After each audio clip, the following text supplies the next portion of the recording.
और बुलेटिन में अगली खबर आपको राजधानी लखनऊ से बता देते हैं, जहां लखनऊ में आई लव मोहम्मद के समर्थन में प्रदर्शन करने जा रही आम आदमी पार्टी की जिला अध्यक्ष इरम रिजवी सहित 1 दर्जन से अधिक महिलाओं को पुलिस ने उनके घरों में ही हाउस अरेस्ट कर लिया। यह प्रदर्शन छोटे इमामबाड़े से 1 घंटा घर तक निकाला जाना था। पुलिस को इस प्रदर्शन की सूचना पहले ही मिल गई थी, जिसके बाद छोटे इमामबाड़े के पास बड़ी संख्या में पुलिस बल तैनात किया गया था।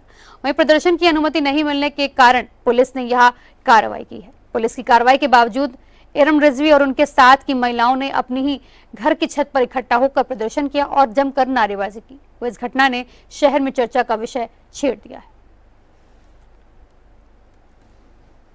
ये भी नारेबाजी की सरकार की आमद मरहबा, आप देख